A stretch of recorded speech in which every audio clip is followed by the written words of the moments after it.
Hai teman-teman, Minka kembali dengan kuis baru. Kali ini kuisnya tentang Kisah Para Rasul bagian 1. Di kuis ini kita akan belajar tentang perjalanan para rasul dalam menyebarkan Injil Kristus. Langsung saja ke pertanyaan pertama. Siapa penulis kitab Kisah Para Rasul?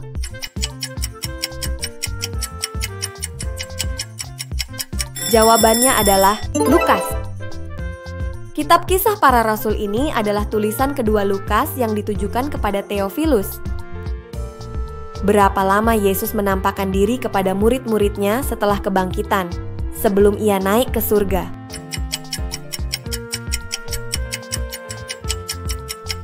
Yesus menampakkan diri 40 hari setelah kebangkitannya.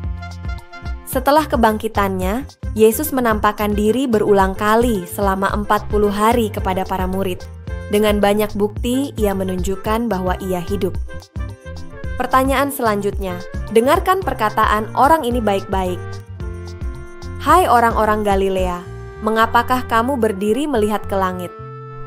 Yesus ini, yang diangkat ke surga meninggalkan kamu, akan datang kembali dengan cara yang sama seperti kamu melihat dia naik ke surga.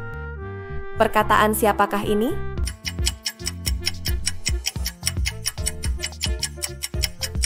Perkataan ini dikatakan oleh malaikat. Baca di Kisah Para Rasul 1 ayat 10-11. Siapa yang dipilih untuk menggantikan Yudas Iskariot sebagai salah satu dari 12 rasul?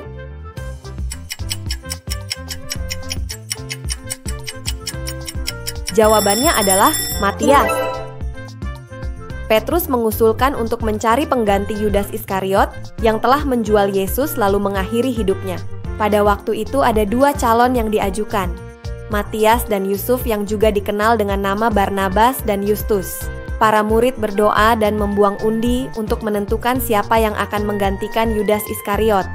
Lalu undi itu jatuh kepada Matias. Hai teman-teman, ayo dukung misi Kuis Alkitab dengan subscribe channel ini. Share dan like video-video dari Kuis Alkitab supaya lebih banyak lagi orang yang belajar Alkitab bareng kita. Terima kasih. Ayo kita lanjut ke pertanyaan berikutnya. Pada hari raya Yahudi, apa Roh Kudus turun ke atas para rasul?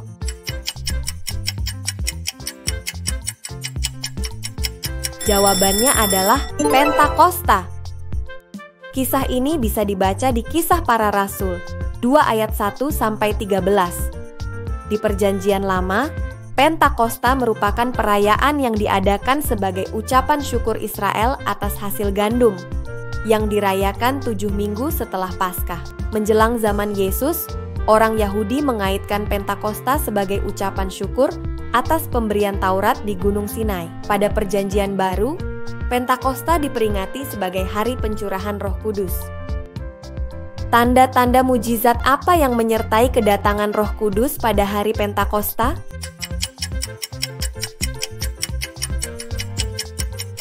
Jawabannya adalah terdengar bunyi seperti angin kencang, lidah-lidah api hinggap di atas setiap murid, dan mereka berbicara dalam bahasa-bahasa lain.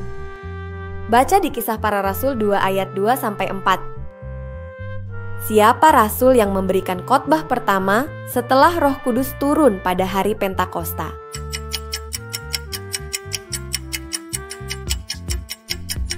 Jawabannya adalah Petrus. Petrus adalah rasul pertama yang berkhotbah setelah menerima Roh Kudus. Dalam khotbahnya, ia mengutip perkataan Nabi Yoel. Berapa banyak orang yang dibaptis dan ditambahkan ke dalam jumlah orang percaya setelah khotbah pertama Petrus?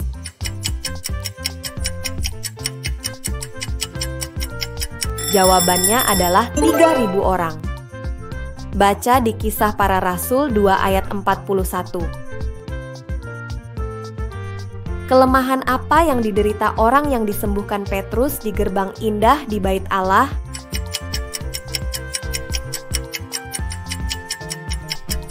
Jawabannya adalah lumpuh. Selain menjadi murid yang pertama kali berkhotbah, Petrus juga dicatat sebagai murid yang pertama kali mengadakan mujizat kesembuhan setelah kenaikan Yesus. Baca di Kisah Para Rasul 3 ayat 1-10.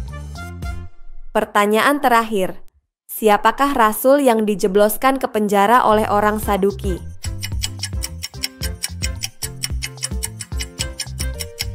Jawabannya adalah Petrus dan Yohanes. Petrus dan Yohanes dijebloskan ke penjara oleh orang Saduki karena memberitakan bahwa dalam Yesus ada kebangkitan dari antara orang mati. Saduki adalah kelompok orang yang tidak percaya kepada kebangkitan dan adanya malaikat. Hai Sobat Minka, terima kasih sudah menonton semua video-video dari Kuis Alkitab.